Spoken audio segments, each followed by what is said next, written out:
Oh yeah, all these hearings, the conspiracy theories and unhinged bull hockey that the Republicans, when they got elected with a 4-seat or 5, whatever the hell it is, 6-seat majority in the House, we're going to investigate everything. We're going to look at Hunter Biden's laptop. We're going to go after the Biden family. We may even revisit Benghazi. We're going to investigate COVID-19 pandemic. That kind of bullshit works best, as Jennifer Rubin points out in the Washington Post. It works best when these Republicans, or as I call them, the Christian fascists, are in the minority.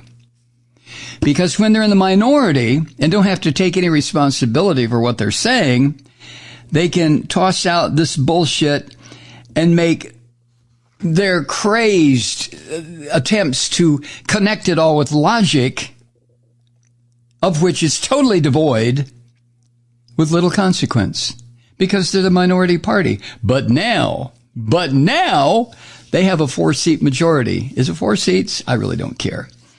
Now, when they're in the majority, as they are now, they got to show their cards about all these Democratic scandals. Ooh. And that is already proving to be a problem for these Christian fascist performance artists, performance politicians. Well, they got a problem in their games, and they have a problem for 4 reasons. This is what Jennifer Rubin points out, and I want to share this with you. First of all, most voters don't want these people to spend time spinning out this scandalous bullshit, because I think the average voter, I'm not talking about the 25 or 30% who still think that Trump is Jesus' younger brother. I'm not talking about those people. Those people are lost. They might as well be written off. Just forget about them. I wish we could, but we can't. But most voters don't want the people in the House spinning out the bullshit. A recent CNN poll found that 67% of voters, including 75% of independents, don't like the way Republicans are handling their job. How long have they been in power? 3 weeks? And already it's become evident what a bunch of phony jerk-offs they really are. And 73%, including 48% of Republicans and 76% of independents, say Republicans aren't paying enough attention to the country's real issues. I mean, do you care? I know the answer before I ask the question to my audience, but do you really care what's on Hunter Biden's laptop? Oh my God, Hunter Biden's laptop, one of the keystones of this republic. And when Hunter Biden's laptop is disposed of, it all comes crumbling down. Oh my God. Also, a CBS poll earlier this month found that less than a third of Americans want these Christian fascists, although CBS referred to them as Republicans. Less than a third want to see these jerks spend time investigating President Biden. For what? Well, for revenge, because look what they did to the poor sainted Donald Jesus Trump, right? So every hearing that Republicans devote to distractions highlights their failure to try to take on real issues. The Republican, can you imagine Marjorie Taylor Greene or Boebert or the rest of these scum trying to legislate something that would benefit this country? Don't laugh or cry, but can you imagine that? Marjorie Taylor Greene and the child sex trafficker and the rest of these goofballs sitting around trying to figure out something that would benefit the American public through legislative action? No, you can't. Neither can I, because such a thing could not happen. And I don't think the polls bear this out. the vast majority of people in this country are realizing that. That's number one. Number two, as Jennifer Rubin points out, it's hard for Republicans to explain to an audience that is not already saturated in this right-wing conspiracy bullshit what the heck they're talking about. I mean, the average Republican, and yeah, there is still a lot of average Republicans out there. Yes. Their politics are screwed into the ground. They don't make any sense to me, or any sense to anyone who believes in equal justice under law, or saving the environment, or creating jobs, or any of that kind of stuff. There are still Republicans who believe that. But this crew that's running the U.S. House of Representatives, if they're not talking to each other, nobody knows what the hell they're talking about. I mean, seriously. You can check it out yourself. If you know any Republicans, and I'm sure you do, just mainstream Republicans, just walk up to one and say, hey, what do you think about investigating Hunter Biden's laptop? Oh, my God, it's just goofy even saying it. Now, at least when they were trying to nail Hillary Clinton to the cross with this Benghazi bullshit and that Fast and Furious program about guns crossing the border that the Attorney General under Obama, what was his name? Eric. Anyway, that situation, by contrast, they were events that deserve some oversight, not the kind that the Christian fascists put Hillary Clinton to, or Eric, I forget his last name, when he was Attorney General, what they put him through, but they were events worthy of some oversight.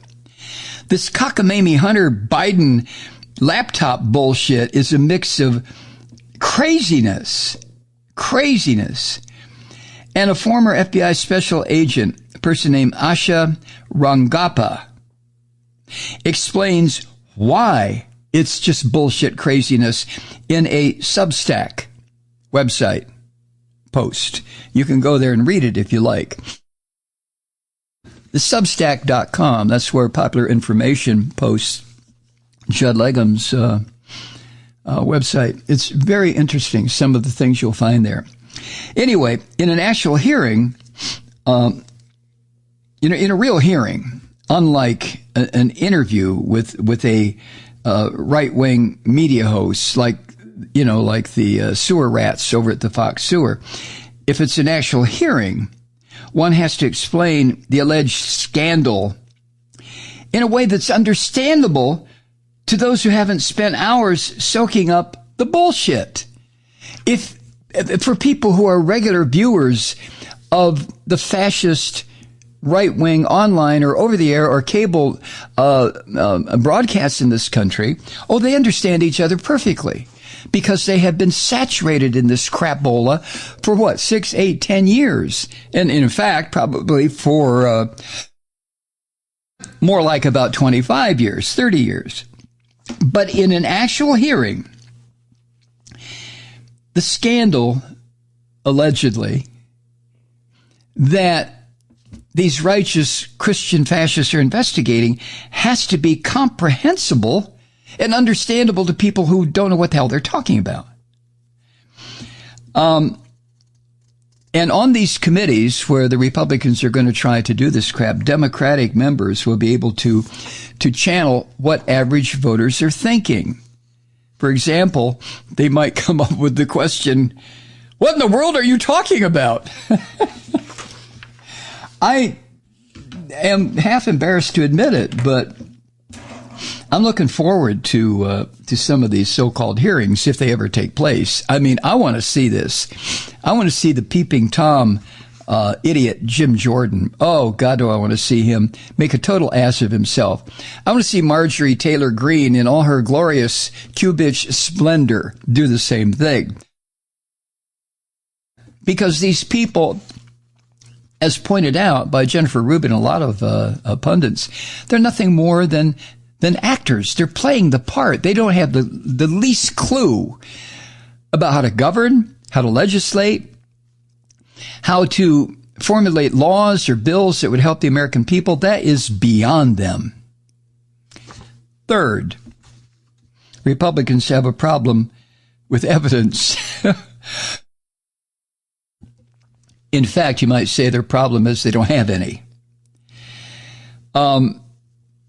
The Biden administration has already told this crazy bastard, James Comer, he's a representative from Kentucky, chairman of the Oversight Committee now, Biden administration has said it would not provide documents from the ongoing investigation of the classified materials found at Biden's home and office. In other words, go pound sand, you crazy bastard Comer. Get out of my face. And likewise, the Justice Department told Jim Peeping Tom Jordan of Ohio, who's leading the House Judiciary Committee, oh my God, Justice Department said, yo, Jim, we're going to follow longstanding practice and not turn over information about ongoing criminal probes. And both those instances are to be expected. I mean, I don't know what these half-witted Christian demons thought when they took over the House by 4 votes or 6 or whatever it is, that all of a sudden, various offices of this administration, the Biden administration, were just going to collapse in a pool of weakness and say, anything you want, here, just don't cast us into the lake of fire, please. If that's what the so-called Republicans thought, even momentarily, well, surprise, surprise. Surprise, surprise. So what happens now?